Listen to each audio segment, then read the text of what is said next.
रिलायंस के साथ साथ ये सारे भी टूटे हैं। एटीएफ का कुछ ज़्यादा असर नहीं है, लेकिन पेट्रोल और डीजल की जैसे कैलकुलेशन आपको अजय बता रहे हैं तो ये अपने आप में सीवियर है। ठीक है, आगे बढ़ते हैं। मेघना इस बीच में हमारे साथ जुड़ चुके हैं। अजय, उनसे एक बार हम कनेक्ट करके पता कर लेते हैं पूरी डिटेल्स इस स्टोरी के, फाइन प्रिंट्स। मेघना, ये इंपॉर्टेंट स्टोरी है, जरा हमको आप सिलसिलेवार तरीके से बताइए। गवर्नमेंट ने क्या प्लान किया है एक्साइज ड्यूटी के रिगार्डिंग, हम उसका जरा इम्पैक्ट भी कैलकुलेट करेंगे। मेघना, आपको अगर आवाज़ आ रही है तो बताना शुरू करें। Good morning. जी बिल्कुल, आज जो फाइनेंस मिनिस्टर नोटिफिकेशन इशू करा है उससे एक्साइज ड्यूटी इंक्रीज़ करी है एटीएफ, पेट्रोल और डीजल के एक्सपोर्ट्स पर।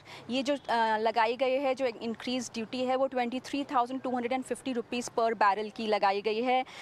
इसमें से जो सूत्र ये बता रहे हैं कि इसका जो मेन उद्देश्य है लगाने का, जो विंडफॉल गेन्स जो क्रूड प्रोड्यूसर्स गेन कर रहे थे, क्योंकि इंटरनेशनल प्राइसेस काफ़ी ऊपर चल रहे हैं इन तीनों के, तो इंक्रीजिंगली वो एक्सपोर्ट मार्केट में सेल कर रहे थे और डोमेस्टिक मार्केट में सप्लाई कम हो रही थी। इसी की वजह से ये विंडफॉल टैक्स गेन्स के ऊपर ये टैक्स लगाया गया है।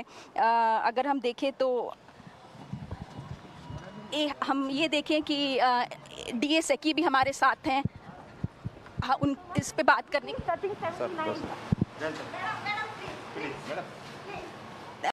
हम उनसे पूछना चाह रहे थे कि जो ये लगाया गया है एडिशनल आपने बहुत ही अच्छा ट्राई उसका किया क्या था। इम्पैक्ट होगा, पर बेसिकली जो ये जी हाँ, आपने बहुत अच्छा ट्राई किया था और ब्रेकिंग न्यूज सिचुएशन में ऐसे ही रिपोर्टर्स को बिहेव करना चाहिए। बहुत बहुत शुक्रिया इसके लिए। बट क्या लगता है ये कंसल्टेटिव फॉर्म में हुआ, आपको कुछ आइडिया है क्या, या गवर्नमेंट ने बातचीत के बिना ही स्ट्रेट अवे गो अहेड करके, क्योंकि विंडफॉल गेन्स हो रहे थे, टैक्स लगा दिया? नहीं, ये काफ़ी टाइम से गवर्नमेंट ये सोच रही थी कि जो विंडफॉल गेन्स हो रहे हैं तो उनको बेसिकली ये टैक्स इसलिए लगाया गया है ताकि डोमेस्टिक अवेलेबिलिटी इंक्रीज़ हो, और जो वो पेट्रोल पंप्स में भरने के बजाय इंटरनेशनल मार्केट में ज़्यादा सेल कर रहे थे वो थोड़ा सा रिड्यूस हो। तो इनफैक्ट रेवेन्यू पे कितना इम्पैक्ट होगा, जो सूत्र बता रहे हैं वो मार्जिनल इंक्रीज़ होगा, लेकिन बेसिकली जो उद्देश्य है वो रेवेन्यू का नहीं है। वो इसलिए है कि जो विंडफॉल हैं वो टैक्स किए जाएं, थोड़ा सा रेवेन्यू मिलेगा गवर्नमेंट को। लेकिन जो एटीएफ पे अगर हम देखें कि 1 रुपीज़ पर लीटर बढ़ाया गया है, पेट्रोल पर ₹6 बढ़ाया गया है और डीजल पे 13 रुपीज़ पर लीटर बढ़ाया गया है।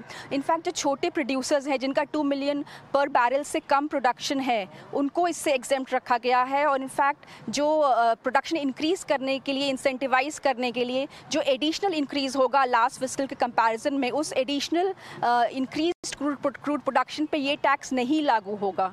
तो बेसिकली जो विंडफॉल गेन्स हैं, जो $117 पर बैरल जो ग्लोबल प्राइसेस चल रहे हैं, उनको देखते हुए ये लगाया गया है। इनफैक्ट प्रोड्यूसर्स के पास इसके टैक्स के बाद भी थोड़ा मार्जिन विंडफॉल गेन्स का बचेगा, ये सूत्र इनफैक्ट जानकारी दे रहे हैं।